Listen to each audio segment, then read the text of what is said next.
Eu tava pensando, e se eu escrevesse cartas igual a Dora faz no filme? Ah, acho que tá meio feio. Não vai dar certo. Fala pessoal, tudo bem? Eu sou o professor Luciano Kenji e você está no Cinegel.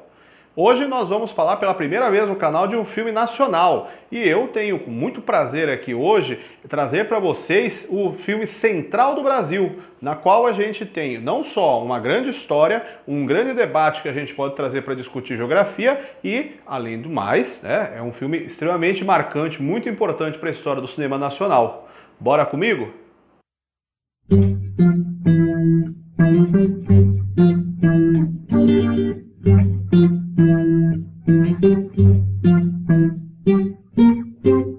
Central do Brasil, filme de 1998, dirigido por Walter Salles e protagonizado por Fernanda Montenegro e Vinícius de Oliveira. A Central do Brasil, que está localizada no título do filme, faz referência à Estação Central do Brasil, estação de trem localizada na região do Rio de Janeiro, aonde nós temos o início, o pano de fundo inicial da nossa trama, que conta a história de Dora, uma professora aposentada que faz um complemento de renda trabalhando na Central do Brasil em um banquinho super simples com uma mesinha e escrevendo cartas para pessoas analfabetas que passam pela Central do Brasil.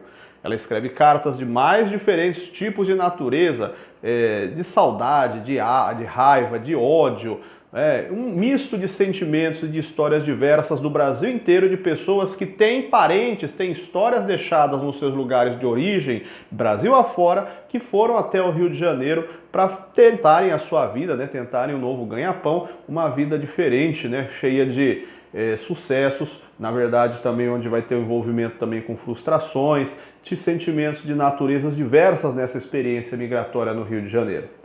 Dora um dia recebe uma senhora que está pedindo uma carta para o seu ex-companheiro chamado Jesus, a pedido do seu filho, Josué.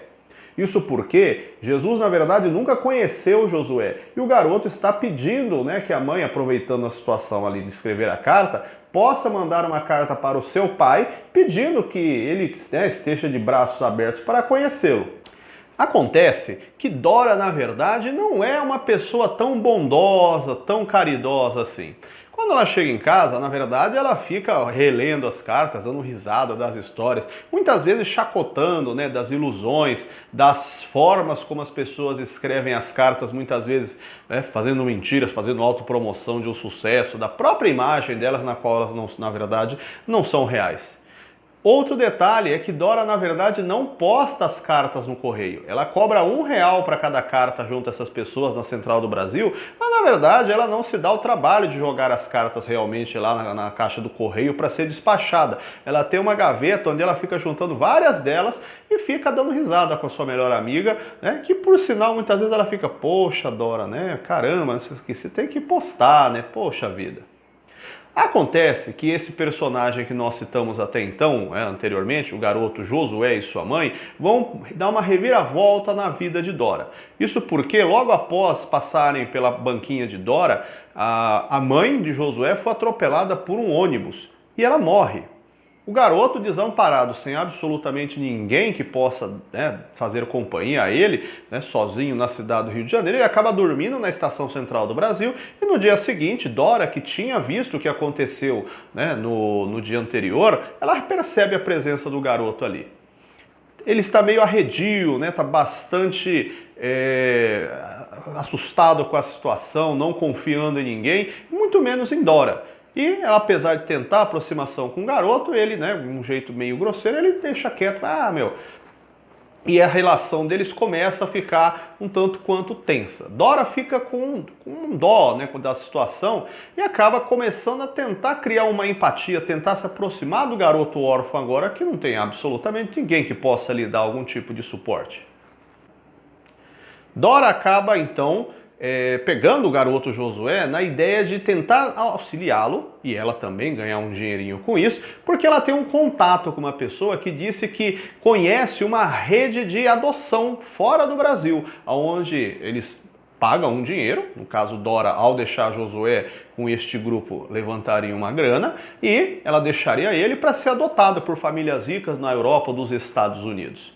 Sem saber da real, Dora o faz, deixa Josué nessa rede de adoção, mas ao contar para sua melhor amiga, ela fica desesperada, falando que Dora não tem noção do real problema do que ela acabou de arrumar, porque não se trata de uma rede de adoção, mas sim uma rede criminosa de tráfico de órgãos, onde na verdade as crianças elas são postas para perderem órgãos que depois vão ser vendidos em mercado negro na Europa ou nos Estados Unidos. Com um grande peso na consciência arrependida, Dora acaba retornando no espaço onde ela deixou Josué, consegue escapar de lá com ele e vê que arrumou um grande problema agora, porque ela acabou se metendo com uma rede de criminosos, que, óbvio, ela deixou-os bastante irritados ao tirar o garoto de lá. Preocupada com o tamanho do problema que ela talvez tenha arrumado ao deixar irritados um bando de grupo criminoso e pensando em o que fazer com o garoto Josué, Dora toma uma decisão. Pega o pouco de dinheiro que possui e decide, utilizando a carta que a falecida mãe de Josué deixou com o endereço onde o seu pai vive no Nordeste, voltar até a casa do seu pai, deixá-lo lá para definitivamente solucionar o problema do garoto e também dar um tempo nesse problema que ela acabou arrumando, pensando numa eventual perseguição que essa quadrilha que mexe com o tráfico de órgãos possa começar a trazer de problemas para ela.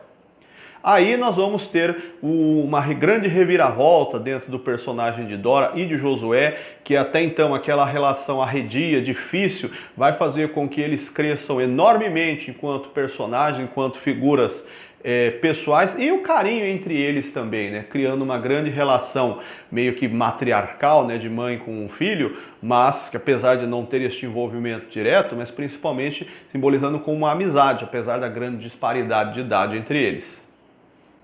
A mãe de Josué é apenas uma de uma série de pessoas que saem da região Nordeste em direção à região Sudeste em um grande movimento migratório que se dá desde a década de 1930. Esse primeiro grande movimento migratório da história do Brasil tem um contexto histórico que nos explica por que ele aconteceu. A década de 30 é o período onde nós estamos tendo a industrialização do Brasil, pensando que era um Brasil de perfil economicamente agrário, com a sua economia pautada na exportação de café.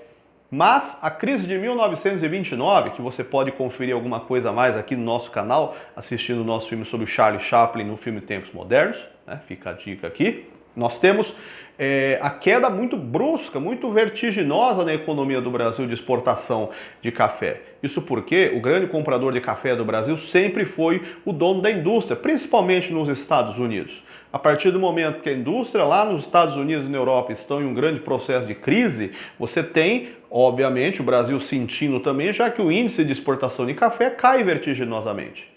O governo brasileiro da década de 30, então, o governo Getúlio Vargas, tem a estratégia de tentar criar um novo norte para a nossa economia, no caso, então, incentivando com que os nossos antigos cafeicultores, a elite econômica do país, investisse o dinheiro que tinha acumulado, que tinha guardado, para a aquisição de tecnologia industrial que seria trazida da Europa e dos Estados Unidos.